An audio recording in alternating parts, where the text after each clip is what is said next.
दोस्तों आज मैं बात करने जा रहा हूं दुनिया भर में फुटवियर की सबसे पसंदीदा ब्रांड्स में से एक नाइकी की, जो अमेरिका की एक मल्टीनेशनल कंपनी है और एथलेटिक शूज बनाने वाली यह दुनिया की सबसे बड़ी कंपनी है। इसके अलावा यह स्पोर्ट्स के ही कुछ और भी सामान बनाती है, जैसे कि T shirts, jacket, glove, hat और ग्लासेस जैसी बहुत सारी चीजें। और यही वजह है कि नाइकी स्पोर्ट्स बिजनेस का मोस्ट वैल्यूएबल ब्रांड है।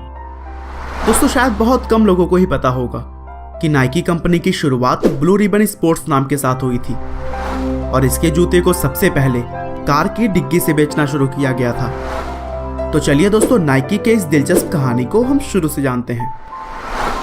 दोस्तों इस बिजनेस की शुरुआत होती है 1962 से, जब स्टैनफोर्ड यूनिवर्सिटी से MBA कर रहे फिल नाइट ने इस बिजनेस के बारे में सोचा। दरअसल फिल जब MBA कर ही रहे थे तो उन्हें स्मॉल बिजनेस और मार्केटिंग प्लान के बारे में लिखने का असाइनमेंट दिया गया। फिल को स्पोर्ट्स और रनिंग भी काफी पसंद थी और इसीलिए उन्होंने जूतों के बिजनेस के बारे में लिखा। और यही असाइनमेंट करते समय उनके दिमाग में सस्ता, मजबूत और बेहतर क्वालिटी के जूते बनाने का आइडिया आया। और इस आइडिया को साकार करने के लिए पढ़ाई करने के बाद वे जापान पहुंच गए, जहां उन्होंने टाइगर के सस्ते और अच्छी क्वालिटी के जूते देखे, जिसे कि ओनित्सुका नाम की एक कंपनी बनाती थी। फिल ओनित्सुका कंपनी के मालिक से मिले और यह बताकर टाइगर ब्रांड के जूते बेचने का राइट्स ले लिया कि वे ब्लू रिबन स्पोर्ट्स कंपनी के मालिक हैं। दोस्तों ब्लू रिबन स्पोर्ट्स कंपनी दरअसल अभी तक फिल के केवल दिमाग में थी, न कि असल में कोई कंपनी। जब फिल को टाइगर शूज के सैंपल दिए गए तो उसको बेचने के लिए वे सबसे पहले बिल बोरमन के पास आ गए, जो कि ग्रेजुएशन के दौरान उनके स्पोर्ट्स कोच रह चुके थे।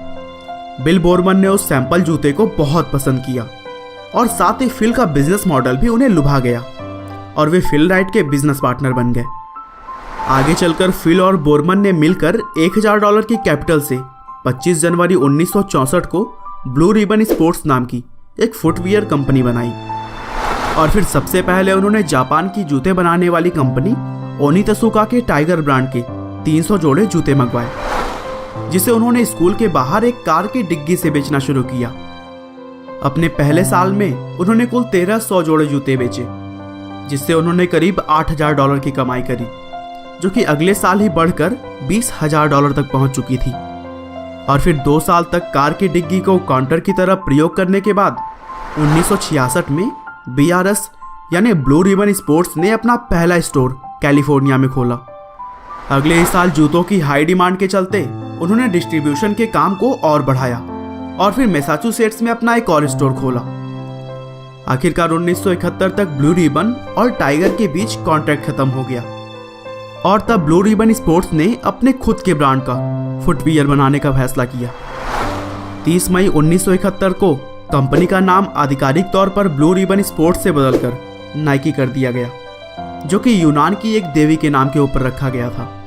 और इसके लोगो को कैरोलिन नाम के एक ग्राफिक डिजाइनर ने डिजाइन किया था और यह ट्रिक मार्क लोगो जल्द ही नाइकी की पहचान बन गई।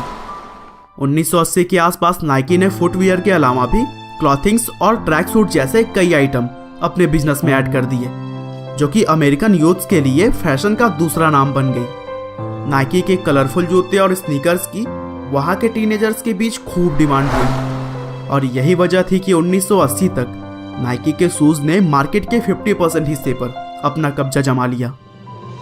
आगे चलकर 1984 में famous basketball player Michael Jordan को इसके प्रमोशन के लिए साइन किया गया और फिर आगे भी Tiger Woods, Roger Federer, Rafael Nadal, Serena Williams और रोनाल्डो जैसे बहुत सारे प्रसिद्ध प्लेयर्स इस ब्रांड के पहचान बने।